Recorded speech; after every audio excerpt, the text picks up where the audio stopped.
Yeah, so first of all, Will Blakemore's going to be leaving the club, and he's decided to move on. You know, we're disappointed. Obviously, he's come all the way through our system, but we wish Will all the best. We really do. And then also Callum Garhan and Ryan Horseman are all but done for the season. So there is a small possibility they'll be back at the end of the year, but we need to take it as though they won't be back. So we felt it was necessary to bolster the squad, really. So yeah, we've got the incoming Sam Hall and Sam Davis. So for those that don't know, Sam Hall, many won't know, but Sam Davis, people might know. But, but for those who don't know much about them, why don't you tell us a little bit about what they're like, and what they might bring? Yeah, well, Sammy's one of us. You know, even when he left the club, I still see him as one of us. I really do. So, you know, he's been here all the way through scholarship and academy. His family are great friends of the club as well, so we welcome them back too. And on the field, he's you know, very uncompromising. Sam, very tough defender. Got really good skill, and like I said, I know he knows what we're about and what I want. So absolutely made up that he's decided to come back. So they're both loans. Do they have what we require? Sam signed to the end of the year.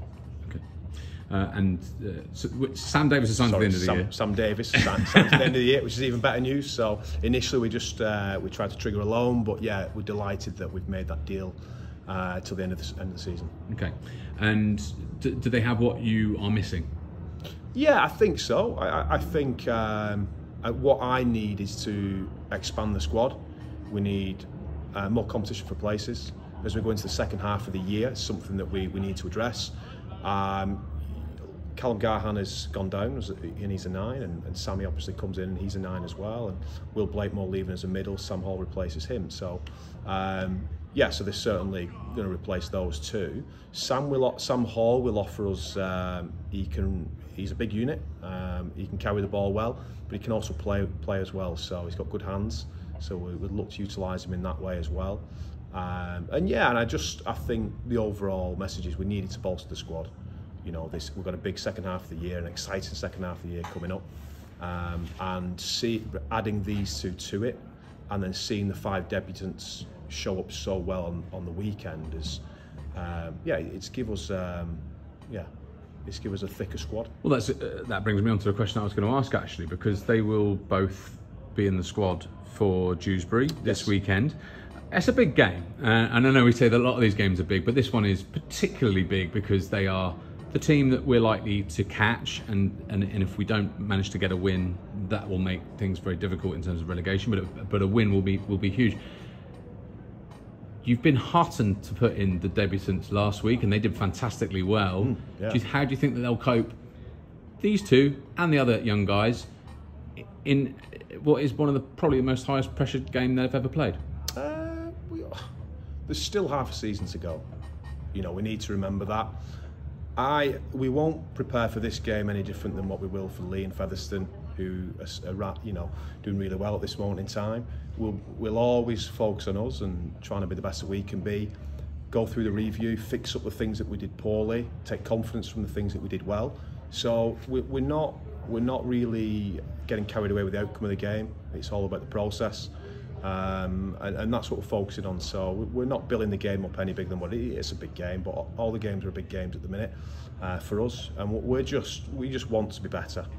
Is there something about youth, the fearlessness of youth, yep, that actually, you know what, they might have what it takes, they've not necessarily been in before, but that could be a bonus?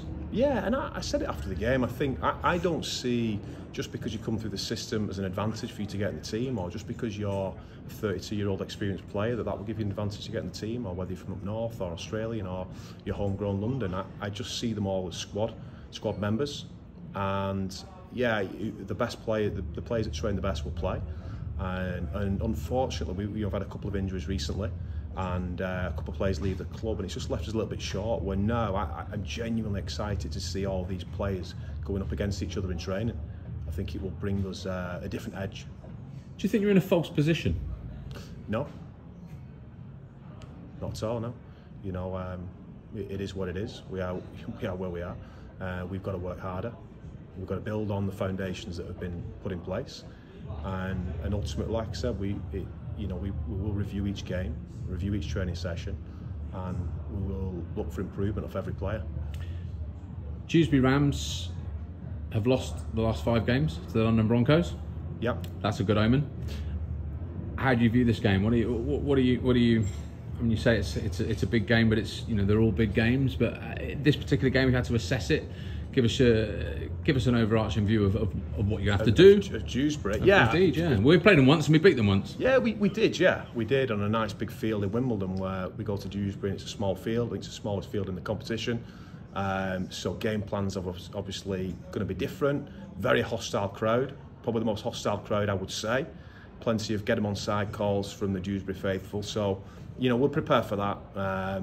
Yeah, it's always an interesting day out, is Dewsbury, but you know, we're looking forward to the challenge now. We were way off against Workington, much better last week, and like I said, as long as we're improving, we should be okay.